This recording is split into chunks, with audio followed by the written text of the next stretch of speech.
À présent, à l'autre interview musicale du week-end, j'accueille E.G. Hire et Getch. Bonjour, enfin plutôt bonsoir. Bonsoir. Bonsoir. Alors, vous êtes couple à la ville et à la scène, et si vous êtes aujourd'hui sur LN24, c'est pour votre projet commun, ce single « Quand vient la nuit ». Alors, avant d'en discuter, je propose qu'on écoute quelques secondes pour nous plonger dans l'ambiance.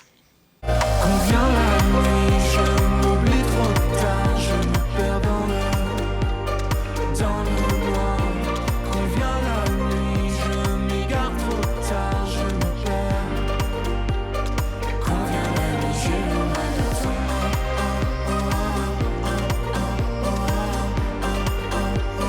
Quand vient la nuit, j'ai le mal de toi.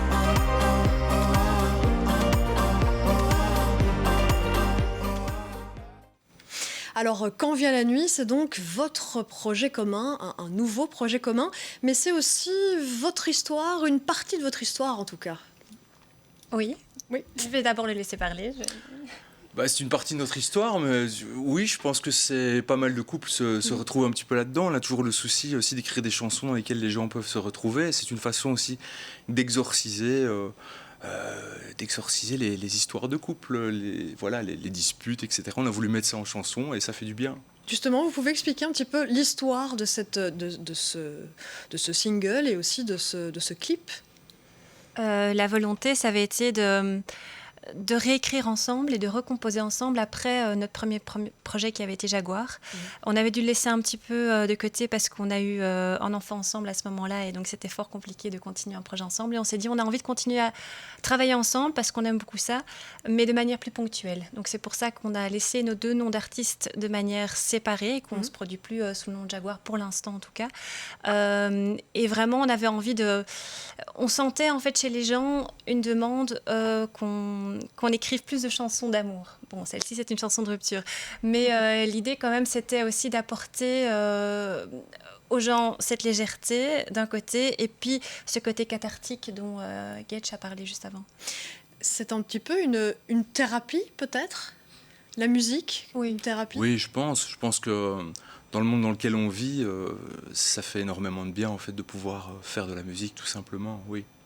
Alors, je vous propose qu'on fasse un peu plus ample connaissance avec vos univers respectifs. On va écouter Break Up et We Are One.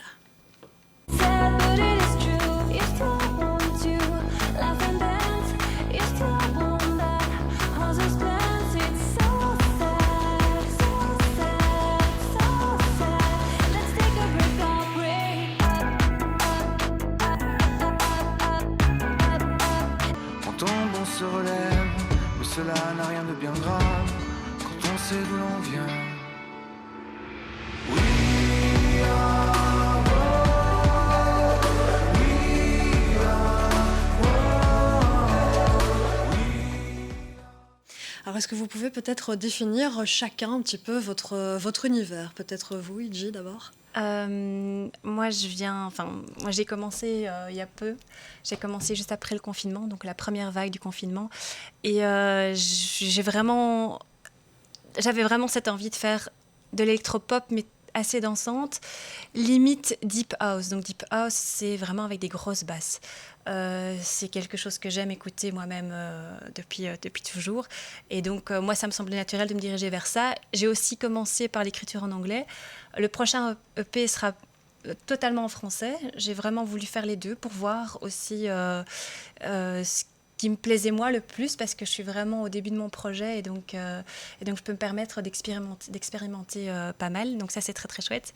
Et je laisse la parole à Getch.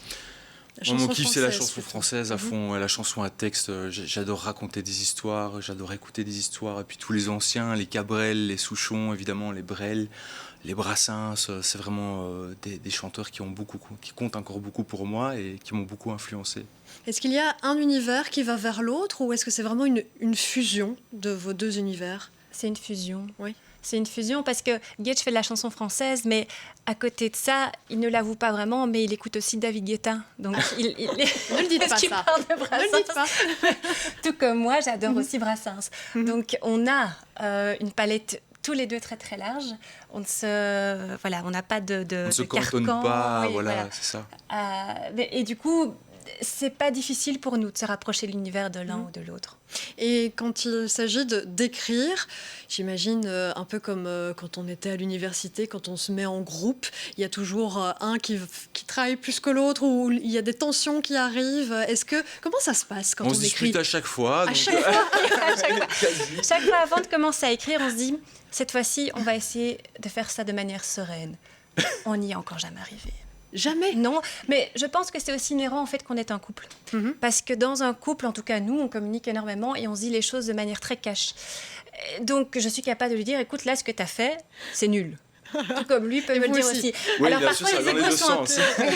Alors parfois les égos sont un peu mis à mal, mais sinon en fait ça se passe mal quand on le fait, mais le résultat est souvent assez bon et c'est notre manière de travailler est finalement très efficace. C'est plus le secret en fait, non? C'est toujours beaucoup de plaisir en fait malgré tout, parce qu'on parle des tensions quand on compose, mais quand on est en studio, et je dois dire qu'aussi avec ce titre-là, quand on vient la nuit, on l'a tout de suite senti que ça allait marcher. Je ne sais pas expliquer comment, mais il y avait quelque chose de spécial dans cette chanson. Ouais. Ouais. Vous l'avez écrit rapidement? Oui. Ou, assez vite, oui. Très vite. En une soirée, elle était écrite. Ah, c'est vrai? Ouais. Et ça vient de l'idée de... Peut-être les deux, en fait, finalement. Le thème est venu de moi, mais après, on écrit vraiment ensemble. Donc, oui, c'est vraiment... On ne peut pas dire que l'un ou l'autre a plus bossé sur... Oui, généralement, les journalistes ont envie de savoir qui porte la culotte, qui a travaillé non, pas plus, du tout.